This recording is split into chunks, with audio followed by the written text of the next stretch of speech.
네, 저희가 마태복음을 살피고 있고 좀 더디 나가는 것 같지만 그래도 그 가운데에서 주시는 은혜가 있으니 한 절 한 절 살피면서 주님께서 주시는 그 은혜를 만끽해 보시길 바랍니다. 한번 봤던 이야기인데요. 마태복음에서 저희가 앞부분 초반에 살폈던 5장부터 7장까지는 산상수훈에 관한 것이었습니다. 그리고 그것은 특별히 메시지인데 권위 있는 메시지, 예수 그리스도의 그 권위, 하나님으로서의 권위가 온전히 드러나는 그런 메시지였죠. 그래서 그 메시지를 듣는 사람들이 야, 우리의 종교 지도자들이 이야기하는 것과는 다르다, 이렇게 평할 정도였습니다. 그리고 나서 이제 저희가 지난 두어 시간 전부터 살피는 8장부터 11장까지의 내용은 권위 있는, 이 권위에는 변함이 없습니다. 권위 있는 사역, 말씀으로 끝나신 것이 아니라 그 말씀을 사역으로 연결시키셨다고 말씀드렸죠. 그래서 권위 있는 사역에 대한 이야기를 하고 있는 중입니다.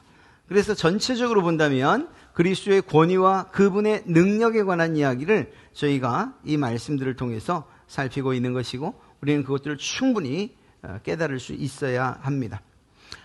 그리스도의 권위 그리고 그 능력의 수혜자가 누구냐?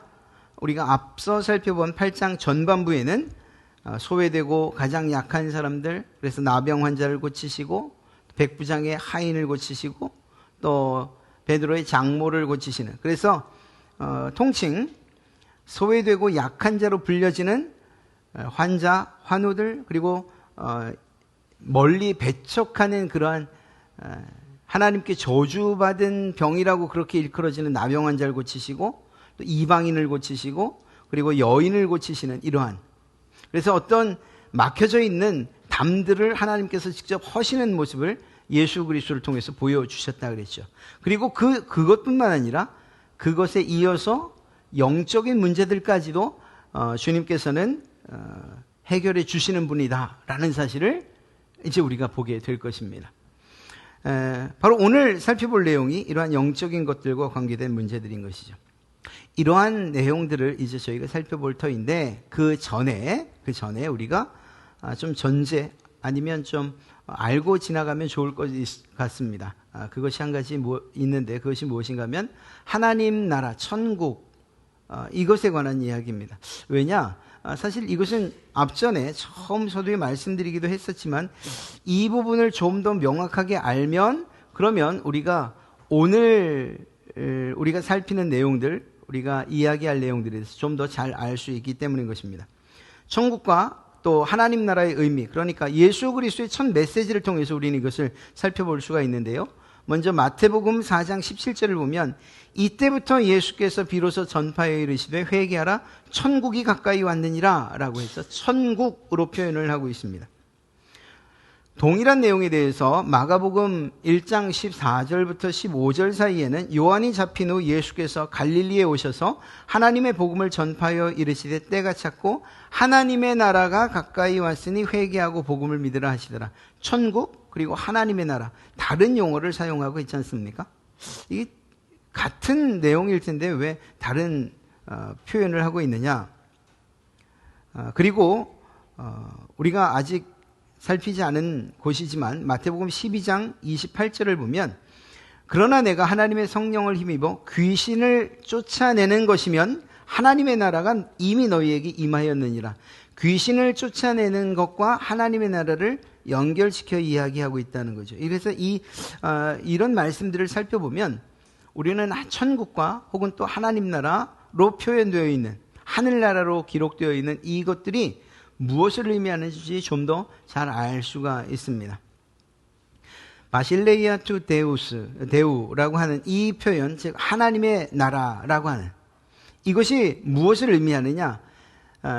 첫째는 그냥 영토의 개념입니다. 영토. 우리가 나라라고 할 때에 그것은 기본적으로 영토를 의미하지 않습니까? 그래서 하나님의 나라라고 하면 우리가 이제 곧 가게 될, 하나님께서 우리를 위해서 예비해 두신 그 영원한 천국을 의미하는 것 분명히 많습니다. 그런데 그러한 의미만 있는 것은 아니고 통치, 다스림, 지배, 그러니까 하나님의 나라가 가까이 왔다라는 것은 하나님의 통치가 시작되었다라는 그러한 의미일 수 있다는 거죠. 그리고 천국이 가까이 왔다도 역시 마찬가지로 하나님의 다스림이 시작되었다라는 이러한 의미로 해석할 수 있다는 것입니다.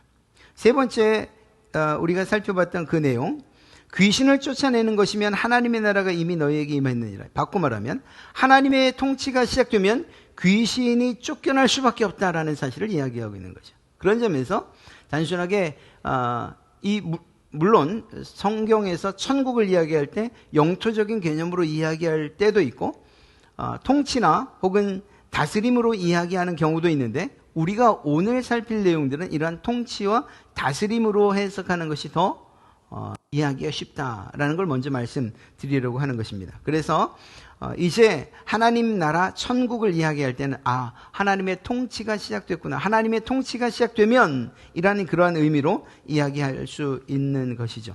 그런 점에서 볼 때 오늘 우리가 살피는 큰 주제는 무엇이냐? 하나님께서 통치하실 때 일어나는 일들이라고 이렇게 이야기할 수 있을 것입니다. 물론 앞에 우리가 살펴봤던 8장도 마찬가지입니다.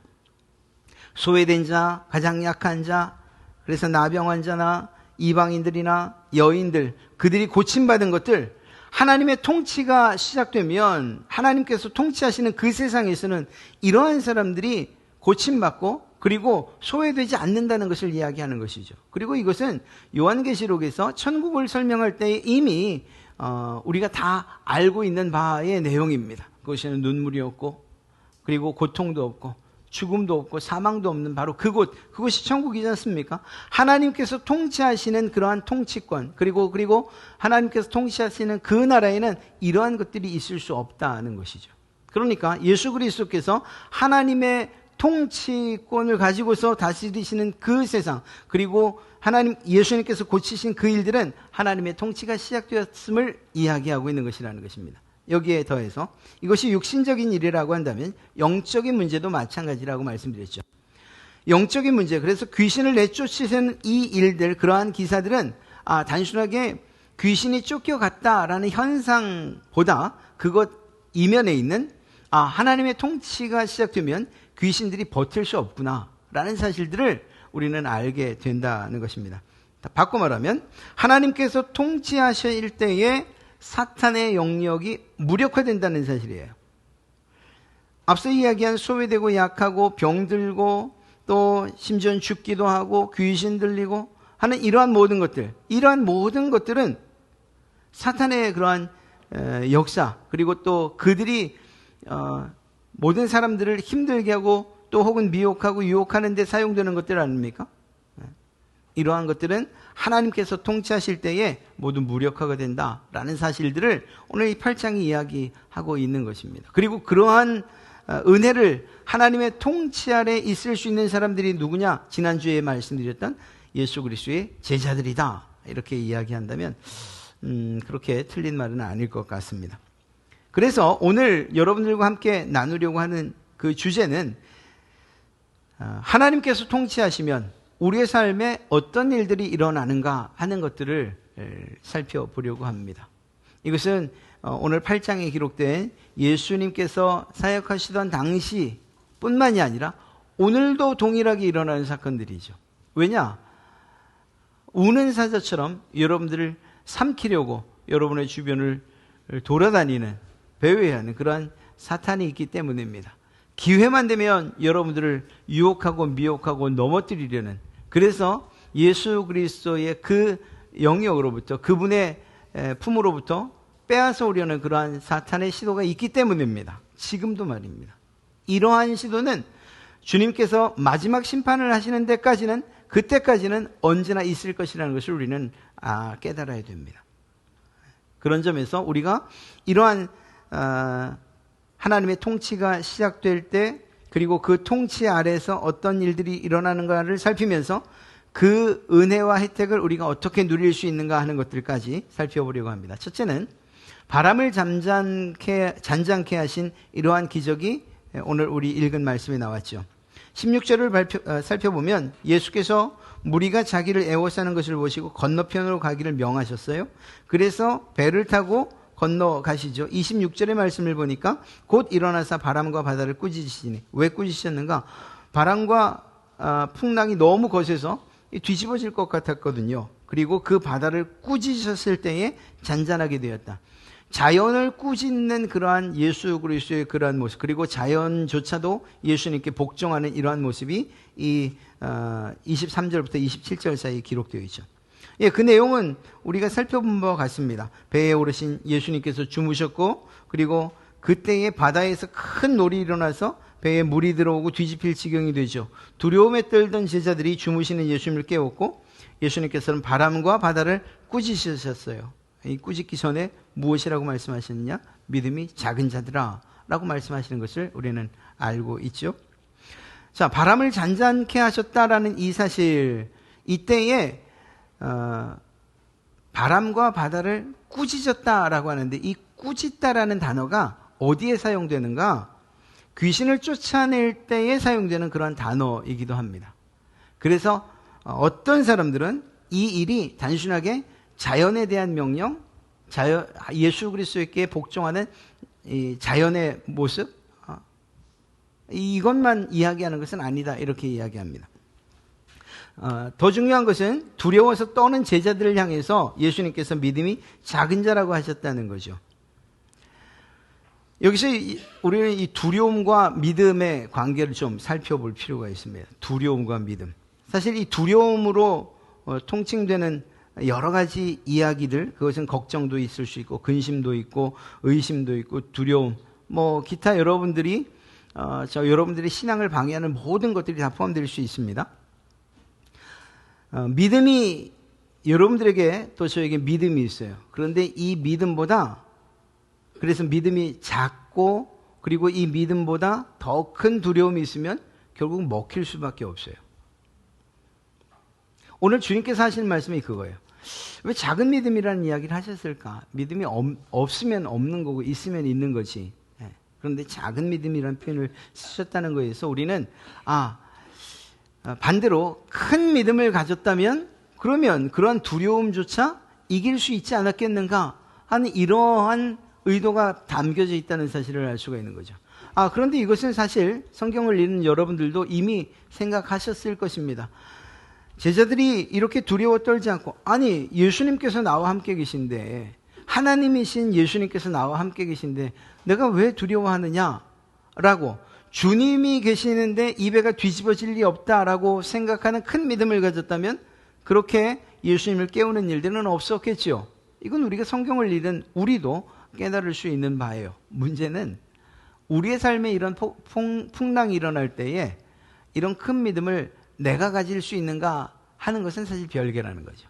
다른 사람의 이야기를 들을 때에는, 그리고 볼 때에는 참 예수님께서 그런 놀라운 일들을 행하셨는데 이 제자들이 왜 이렇게 믿음이 없었을까라고 말할 수 있지만, 그러나 실제 우리의 삶 가운데서 이러한 커다란 풍랑과 바람, 그리고 바다의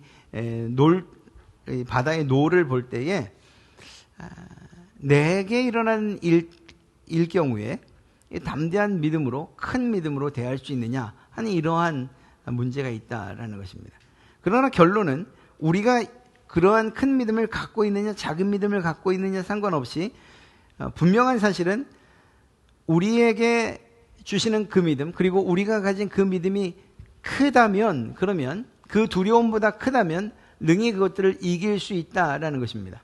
물론 이 믿음이 무엇이냐라는 것, 그것은 살펴봐야 될 내용입니다. 예수님께서 이 모든 자연 만물도 다스리시는 분이시다라는 사실, 그리고 하나님께서 이 모든 문제를 해결하실 것이다는 이러한 믿음일 수 있겠죠. 어찌되었거나 바람을 잔잔케 하시는 이 일을 통해서 주님은 어떤 이야기를 제자들에게 하고 계신 것인가? 그냥 액면 그대로, 보여지는 그대로 예수님은 세상을 창조하시고 그리고 다스리시는 하나님이시다라는 사실을 분명하게 보여주었습니다. 그래서 27절의 말씀을 보면 그 사람들이 놀랍게 여겨 이르되 이가 어떠한 사람이기에 바람과 바다도 순종하는가? 자연 만물이 순종하는 그분은 바로 하나님 뿐이신 것이죠. 그런 점에서 예수 그리스도는 하나님이시다는 사실을 주께서 보여주신 사건입니다. 그러나 아까 말씀드렸던 것처럼 꾸짖다라는 이 단어가 귀신을 내쫓을 때 사용되는 단어라는 점에서 볼 때에 어떤 많은 신학자들은 이렇게 해석을 하기도 합니다. 폭풍을 일으킨 악령들과 그리고 영적인 전쟁을 치러 승리하신 것으로, 예수님께서 승리하신 것으로 그렇게 해석하기도 합니다. 아주 틀린 표현은 아닐 것입니다. 왜냐하면 주님의 사역을 방해하려는, 그리고 제자들의 그러한 마음의 의심과 불안을 불러일으켜서 예수님의 사역을 막으려는 이러한 의도가 사탄에게 있었다, 이렇게 생각할 수 있기 때문인 것입니다. 이러한 여러 가지 해석 혹은 또 보여지는 이러한 일들을 통해서 결국 깨닫는 것은 예수님께서 세상을 창조하신 주님이시고 그분을 의지하면 이러한 모든 문제들도 해결될 수 있다는 사실을 제자들은 알아야만 했던 것이죠. 다시 말해서 우리를 가장 확실하게 도우실 수 있는 분이 누구시냐? 우리의 모든 상황을 가장 잘 아시는 예수님이라는 거예요. 우리는 종종 이런 생각을 하죠. 주님께서 과연 나를 아실까? 내가 지금 어떤 처지에 있는지, 무슨 생각을 하는지, 얼마나 지금 힘들고 어려운지 아실까? 주님은 이 이야기에 대해서, 이러한 우리의 생각에 대해서 늘 말씀하셔요. 내가 다 안다, 이렇게 말씀하셔요. 주님이 아신다고 말씀하신다니까요. 우리의 속 깊은 곳에서부터 일어나는 그러한 근심과 걱정까지도 주님이 아셔요. 우리가 얼마나 연약한지도 아시고. 성경은 이 부분에 대해서 이렇게 이야기하고 있습니다. 예수님께서 당신들의 모든 삶의 어려움과 그리고 질고와 고난 등을 이미 다 경험하신 분이 아니십니까? 그래서 체휼이라는 단어를 옛 성경에서는 사용했습니다. 우리 모든 인간이 경험할 수 있는 모든 것들을 이미 경험하신 분이시라니까요. 아니라고요? 예수님께서 여러분들이 태어나신 그곳보다 더 천한 곳에서 태어나셨죠. 그의 유년 시절, 공생의 전까지는 정말 가난한, 그리고 인정받지 못하는 그러한 직업을 갖고 살으셔야만 했죠. 그리고 사역이 시작되어서도 많은 일들, 하나님이심을 드러내는 일들을 했음에도 불구하고 얼마나 많은 고난과 고통, 더 나아가서 지탄과 조롱, 비난, 공격을 받기까지 했습니까? 물론 그것에 대해서 예수님이 맞서 싸우셨습니다만, 그러나 힘 있는 자들일수록, 권력을 잡은 자들일수록 예수 그리스도를 어떻게 하지 못해서, 그들의 예수님의 권세를 이기지 못해서 정말 안달을 냈던 것을 알 수가 있습니다.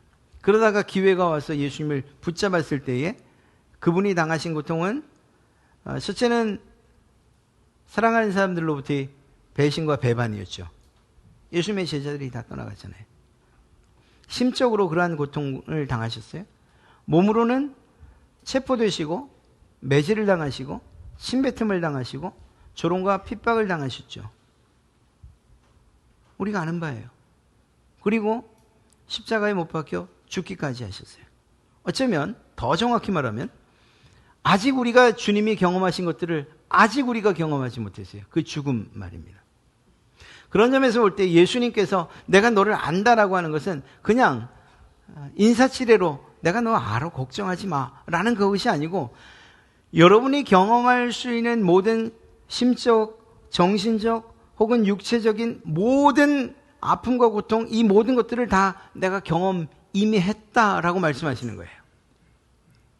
그렇게 하신다는 거예요. 그런 점에서 이러한 이야기를 종종 합니다. 어떤 심각한 아픔이나 혹은 슬픔을 경험하신 분들을 단순하게 위로하기 위해서 하는 이야기가 아니라, 당신이 혹은 또 집사님이, 권사님이 혹은 장로님이 그 일을 당하신 것은 혹여 또 같은 일을 당하신 분들을 위로하게 하시기 위한 하나님의 또 특별한 뜻일 수 있습니다. 이렇게 얘기를 해요. 이 말이 틀리냐고요? 아니죠. 제가 여러분들이 당한 가장 큰 아픔, 그게 뭔지 모르겠지만 제가 경험하지 않은 상태에서 여러분들에게 위로를 한다면 여러분들은 단박에 알아챌 거예요. 아, 그냥 립 서비스구나. 그럼 그럴 수밖에 없어요. 왜냐하면 제가 성심성의를 다해서 여러분들을 위로하고 격려하려 한다 해도 제가 경험해보지 않은 것을 가지고서 어떻게 여러분들을 위로할 수 있겠어요? 이건 불가능한 일이죠. 그럼 반대로 여러분들이 저를 위로하는데 이미 여러분들이 경험하셨어요. 그것이 혹시 이별의 아픔이라고 그렇게 한번 가정해 봅시다. 제가 누군가와 이별했고 여러분들은 이미 그러한 경험이 있어요. 그리고 여러분들이 저에게 진지한 조언을 하고 위로와 격려를 한다? 느껴질 수밖에 없죠. 예수님께서 똑같이 말씀하시는 거예요. 내가 너를 안다 라고 하시는 것은 단순하게 그냥 관계 가운데서만 안다, 표면적으로만 안다, 그냥 내가 안다고 하는 것이 너에게 위로가 되겠지 라고 하시는 말씀이 아니니까요. 주님께서 안다라고 하시는 것은 정말로 우리가 경험해보지 못한 것까지 경험해보신 그분께서 여러분을 안다고 하시는 거예요. 그렇게 아는 그 주님이시기 때문에 여러분들을 도우실 수 있는 것이라는 것입니다. 그리고 그러한 그 도우심을 위해서 우리에게 필요한 것은 바로 믿음입니다. 예수 그리스도를 믿는 그 믿음. 작은 믿음 아니고 큰 믿음이 우리에게 필요하다는 것입니다. 예수님의 제자들, 그 풍랑을 뚫고 가는 그들에게 예수님을 향한 큰 믿음이 있었다면 이렇게 불안해하지는 않았을 것이라는 것입니다. 오히려 그 모든 풍랑 가운데서 주무시고 계신 그 주님, 기이하기도 했겠지만 그러나 적어도 근심 걱정하지는 않았을 것이라는 것이죠. 주님이 여기 계신데, 여러분 자녀들이 정말 보잘것없는 그러한 부모들임에도 불구하고 우리가 손을 잡고 있으면 든든해하지요. 그런 거 못 느끼셔요? 그냥 제가 별 볼 일 없고 보잘것없고 연약하고 가진 것도 없는데 그래도 제가 아이를 품에 안고 있으면 그 아이는 적어도 내 품에서 잠을 잔단 말입니다. 그건 뭐냐? 그냥 무한한 믿음이죠. 이제 사춘기가 돼가고 커가면서 아빠도 별것 아니었구나 이렇게 생각은 하게 되겠지만 적어도 그때는 아이는 작아도 그에겐 부모를 향한 큰 믿음이 있는 거죠. 우리에게도 필요한 것이 있다면 바로 이런 것입니다. 두 번째 사건이 무엇이었습니까? 귀신떼를 내쫓으신 사건이었죠. 8장 28절부터 34절, 32절을 보면 그들에게 가라 하시니 귀신들이 나와서 돼지에게로 들어가는지라 온 떼가 비탈로 내리달아 바다에 들어가서 물에 몰싸거늘. 예수님께서 가다라라고 하는 지방으로 가십니다. 그리고 그 가다라라고 하는 지방에 대해서 다른 성경에서는 거라사 지방이라고 표현을 하고 있습니다. 무덤 사이에 사는 몹시 사나운 귀신 들린 자가 있었다 하는 거죠. 마태는 둘로 말하지만 또 다른 성경에는 한 명이라고 이야기를 합니다. 어찌되었거나 이러한 귀신 들린 사람이 너무나도 사납고 그래서 쇠고랑을 채워도 소용이 없는 거예요. 그래서 가까이 가지 못할 지경인 거죠. 그런데 그곳에 예수님이 가신 것입니다. 예수님이 가자 귀신들이 먼저 알아봅니다. 그래서 왜 벌써 오셨습니까? 우리의 때가 되지 않았는데 왜 벌써 오셨습니까? 그래서 그들이 이 귀신들이 요청을 하죠. 저기 있는 저 많은 돼지떼에게로 우리를 쫓아주십시오. 그리고 주님께서 허락을 하시자 돼지떼로 들어간 귀신들이 그냥 바다로 다 빠져서 돼지떼가 다 몰살당하고 맙니다. 그리고 이 일을 전달했더니 그 지방 사람들이 두려워서였는지 아니면 예수님께서 더 계시면 더 많은 손해를 볼 것 같아서였는지 모르지만 예수님께 떠나주기를 요청하죠. 이것이 오늘 우리가 읽은 28절부터 34절까지의 이야기입니다. 그런데 이건 역시 앞서 이야기한 내용과 마지막 결론은 별반 다르잖아요. 무슨 말인가? 이미 귀신들은 예수님이 하나님이시라는 것을 알고 있었어요. 그리고 자신들이 지금 지배하고 있던 사람으로부터 나가야 한다는 사실도 알고 있었어요. 그리고 그것을 돼지떼에게로 허락하신 거예요. 다시 말하면 하나님의 통치 아래에서 사탄은 반드시 패배할 수밖에 없는 존재라는 거예요. 악한 영이든 사탄이든 귀신이든 하나님 앞에서 고개를 빳빳이 들고 하나님과 대적할 그 어떤 것도 없다는 사실을 알려주고 있는 것입니다. 예수님 그분을 보면 사람들은 인지하지 못했지만 귀신들은 이미 그분이 하나님이시라는 것을 알고 있었고 그분에게 이길 수 없다는 사실을 알고 있다니까요. 이건 지금도 마찬가지예요. 지금도. 만약에 우리가 진다면 우리의 육신이 우리의 믿음 없음 때문에 우리가 지는 것이지 예수 그리스도 때문에 지는 일은 없어요. 예수 그리스도는 항상 이기시기 때문인 것입니다. 바꿔 말하면 영적인 압박이나 두려움 역시 예수님을 믿는 믿음으로 이길 수 있다는 거죠. 지금도 완전히 사라진 일은 아니에요. 귀신의 그러한 역사, 또 귀신 들림, 예전 제가 청년 학생 때만 해도 정말 그런 일들이 너무 많이 일어났어요. 다만 지금은 그렇게 눈에 띄지 않을 따름이에요. 어쩌면 그런 일들을 이런 병원에서, 정신병원에서 해결해야 될 것처럼 생각하는 그러한 경향이 있기도 한 것 같습니다. 그러나 지금도 선교지에서는 여전히 축귀 사역들이 계속되고 있고 귀신의 그러한 미혹과 유혹 그리고 그들의 장난질이 계속되고 있다는 사실을 우리가 부인해서는 안 되죠.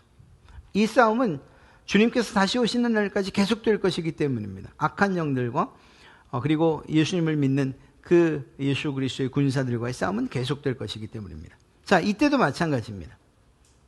우리에게 있는 믿음이 너무나도 보잘것없이 작다면 사탄에게 그대로 먹혀버릴 수밖에 없는 거예요.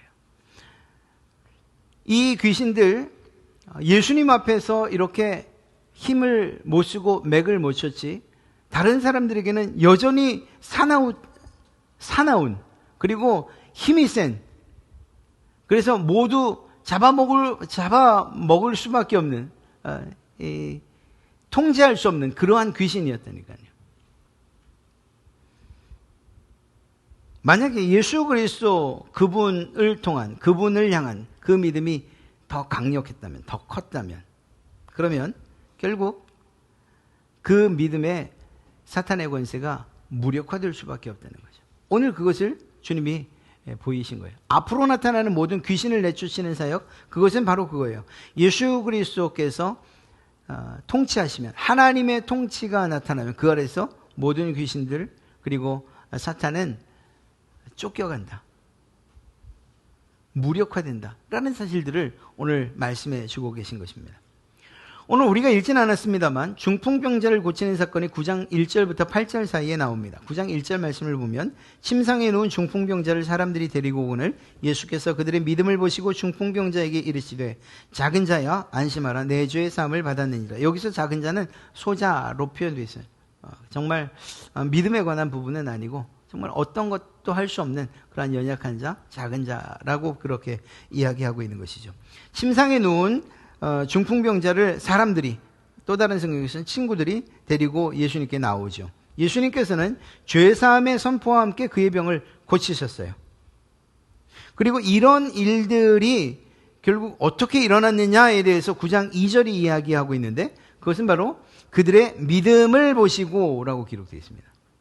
믿음을 보시고 병을 고치셨어요. 그리고 또 실제로 그 중풍병자에게도 믿음이 있었어요. 예수님께서 내 침상을 들고 가라 할 때에 그 사람은 자기의 침상을 들고 갔어요.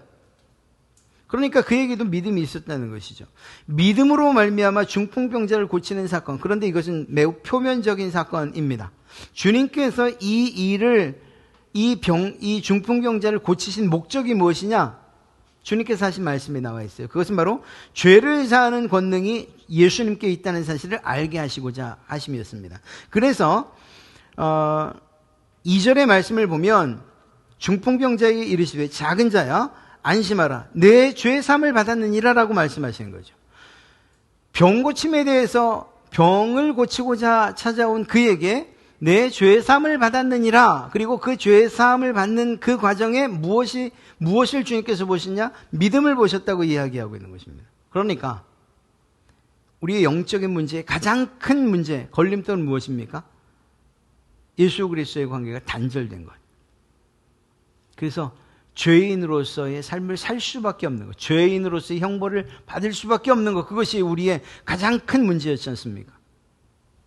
아담과 하와를 통해서 들어온 가장 큰 죄의 결과가 무엇이었어요? 하나님과의 단절, 그리고 영원한 형벌, 죽음과 사망, 그것 아니었습니까? 그런데 그 문제, 죄의 권세 아래에서 일어날 수밖에 없는 그 문제들이 지금 예수님을 만난 이 중풍병자, 그는 예수님을 만남으로 말미암아 해결됐다는 것입니다.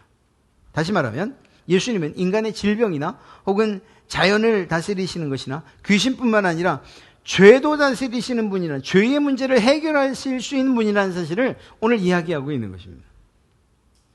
예수 그리스도의 통치 아래서 예수 그리스도를 믿는 사람들에게는 죄의 문제도 해결되는 것이죠. 구원받는 놀라운 역사가 있게 된다는 것입니다. 하나님의 통치 아래서 이러한 일들이 일어난다는 것이죠. 이건 역시 아까 봤던 그러한 그림과 마찬가지입니다. 우리의 믿음이 너무나도 보잘것없으면, 그렇다면 죄는 우리를 먹어버리고 말 것입니다. 그러나 그 죄의 유혹과 미혹이 아무리 강력하고, 그리고 그것의 세력과 그것이 휘두르는 그러한 사망이라는 칼이 아무리 날카로워도 예수 그리스도를 향한 믿음이 있다면 그 모든 죄와 죄의 결과들까지라도 모두 삼켜버릴 수 있다는 사실을 오늘 주님은 말씀하고 계신 것입니다. 하나님께서 통치하실 때 일어나는 일들이 무엇이냐? 오늘 그것을 말씀하고 계신 것이죠. 육적인 문제, 병을 고치시는 것들, 그래서 나병 환자를 고치시고 백부장의 하인을 고치시고 베드로의 장모를 고치시는 일들, 이것뿐만이 아니라 하나님께서 통치하실 때 일어나는 일은 영적인 문제, 영적인 전투에서 승리하는 일까지도 일어난다는 것입니다. 주님께서는 그분의 사역 가운데서 내내 항상 승리하셨어요. 그래서 바람을 잔잔케 하신 것, 이렇게 예수 그리스도의 사역을 방해하려는 그러한 악한 영들의 수작도 이기신 것이고, 귀신을 쫓아내시기도 했고, 중풍병자를 고치면서 죄와 사탄의 가장 강력한 무기라고 할 수 있는 사망의 권세에 조차 이기시는 이러한 모습을 주께서 보이셨던 것입니다. 근데 문제는 이거예요. 하나님이신 예수님은 당연히 이기시죠. 당연히. 아니, 하나님이신데 사탄을 이기지 못한다? 당연히 이기시죠. 문제는 뭐냐면 우리예요, 우리. 우리가 예수님이 아니잖아요. 우리가 예수님이 아니잖아요. 우리의 본성은 여전히 죄 가운데 있고 죄 짓는 것을 좋아하고, 또 그러면서도 죄책으로 인해서 때로는 심히 괴로워하고, 언제는 정말 새 생명을 얻은 사람처럼 살지만 언제는 또 정말 낙심되고, 그래서 삶의 의욕조차 잃어버리는 이러한 사람이잖아요. 사람. 우리가 가진 타이틀이라는 것은 사실 고작은 아닙니다. 예수님의 제자, 하나님의 자녀, 뭔가 좀 피상적이고 추상적인 그러한 단어들밖에 없잖아요. 성도. 우리가 예수님이 아니라는 사실을 우리는 인정할 수밖에 없어요. 그것이 사실이니까 말입니다. 그렇기 때문에 예수님의 제자인, 예수님의 자녀인, 그리고 성도인, 예수님을 따르려고 하는 우리들이 예수님처럼 이기기 위해서 필요한 것이 무엇이냐? 계속 말씀드렸던 바로 믿음입니다. 작은 믿음, 아까 말씀드렸죠. 사탄이나 그로 인해서 일어나는 죄나, 그리고 그 죄로 인해서 생길 수밖에 없는 두려움, 걱정, 근심, 염려 등등. 이 모든 것들이 더 크면, 우리가 가진 믿음보다 더 크면, 그러면 우리는 삼키움을 당할 수밖에 없어요. 우리 그래서는 안 됩니다. 이제는 삼키는 자가 돼요. 삼키는 자. 어떻게 해요? 여러분 안에 예수 그리스도를 향한 큰 믿음을 소유하셔서, 강력한 믿음을 소유하셔서 여러분들 앞에 있는 사탄의 그러한 수작질이나 죄의 유혹이나 미혹이나 또 우리 가운데 있는 불신으로 인해서 일어날 수 있는 두려움이나 염려나 걱정, 근심, 이 모든 것들을 여러분 안에 주신 큰 믿음을 가지고 모두 삼켜버리는 정말 그러한 일들이 일어날 때 예수님께서 승리하신 그 승리를 따라 그리스도의 군사로서 이기며 살아가는 성도의 삶을 살아가게 될 줄로 믿습니다. 믿음이 필요해요. 믿음. 여러분의 삶에 일어나는 많은 문제들 보세요. 그냥 생각해 보세요. 떠올려 보세요. 정말 그 근심과 걱정대로라면 하루나 살 수 있겠습니까? 반나절은 살 수 있겠습니까?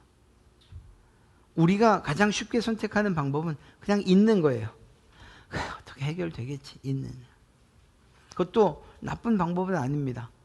세상에선 매우 긍정적이라고 그렇게 이야기해 줄지 몰라요. 그러나 근본적인 해결은 아니죠.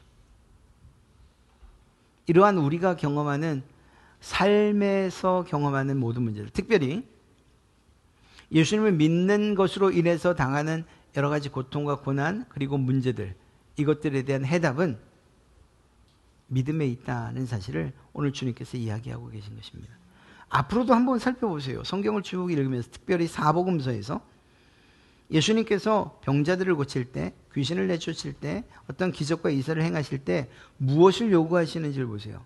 믿음을 요구하고 계세요. 믿음을 요구하고 계세요. 오늘 그 주님께서 우리에게도 동일하게 말씀하시는 거죠. 내가 너의 문제를 해결할 것을 믿느냐? 내가 너의 아픔을 치료할 것을 믿느냐? 내가 너에게 일어난 이러한 엄청난 사탄의 유혹과 미혹, 그것을 능히 이기게 할 줄 믿느냐? 주님께서 우리에게 믿음을 요구하고 계신다니까요.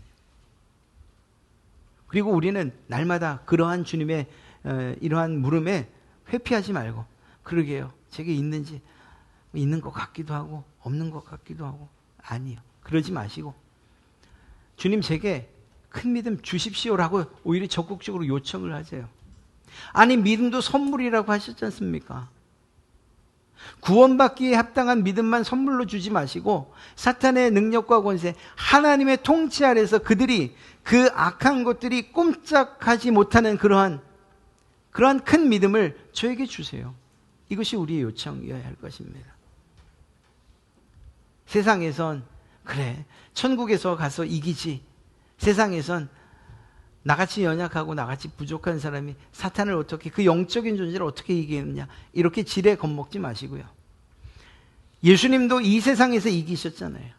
주님께서 이기셨다면 우리가 그분의 제자이고 또 그분의 능력과 권세를 따라 사는 삶이라고 한다면, 그렇다고 한다면 우리도 믿음을 선포하고 큰 믿음을 요청하고, 그래서 그러한 믿음을 가지고서 세상에서 일어나는 모든 문제들, 사탄의 그러한 수작들이나 죄로 인한 유혹과 미혹, 그리고 그것으로 인해서 일어나는 여러 가지 두려움이나 걱정, 근심, 이 모든 것들을 여러분이 가지신 하나님께서 선물로 주시는 큰 믿음을 가지고 능히 이겨 나가시기를 주님의 이름으로 축복합니다. 다음 한 주간도 우리를 향한 끊임없는 조절은 계속될 거예요. 그러나 그 모든 시험을 이기는 비결을 우리에게 주셨지 않습니까? 믿음으로 나가십시오. 믿음으로 대항하여 싸우십시오. 이미 승리하신 주님께서 여러분들에게도 그 승리의 트로피를 들게 하실 줄로 믿습니다.